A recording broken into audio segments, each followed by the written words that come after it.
plus 0.07. So it will be not critical, not negative, it will be positive. 0.07 is the critical Z value. And if your score is more positive than this, then it is your data set show a trend. If it is not, if it is less than that, then your data set has no trend. Right? Now, if this is minus 0.07, your critical value of Z is minus 0.07. If that is the case, then your Z score, the calculated Z score, must be more negative to your negative critical Z score. It must be around minus 0.17 or minus 0.18, like this.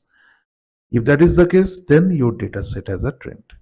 If it is positive, or if it is less negative than the negative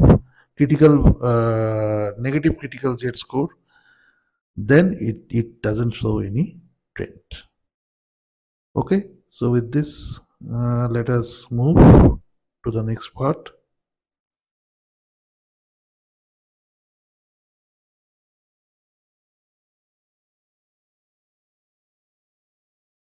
Okay, so let us see the Excel sheet that I have developed for demonstrating this trend detection method, Maney Kendall. Here what I have written is the sample data set, a rainfall data set of 12 data points. You can find it from 5. First data is of January, last data is of December. Okay. Second, what I have done is, just you see, I have deducted the first point. I have said each of the data must be compared with each of the other data. Okay. Now, before that, I have arranged these data points with respect to its time series. The January data comes at the top point, December data comes at the last point. That is done. Now what I am doing is, I have to compare each data with each of the other data. Okay, so what I have done, I have deducted the first data from all the other data of this data set. So you see the formula A3 minus A2. That means A3 is this one. I have deducted it from the first data, A2, and so on. Okay, so this is for the first data.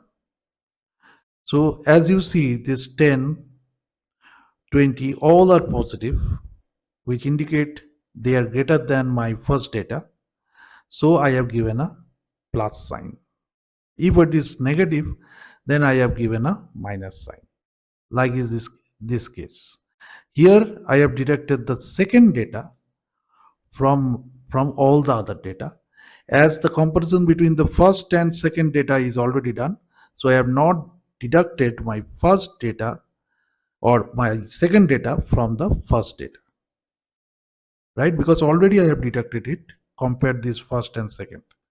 So here I have start from the third data and deducted the second data from the third, fourth, fifth, sixth, and so on.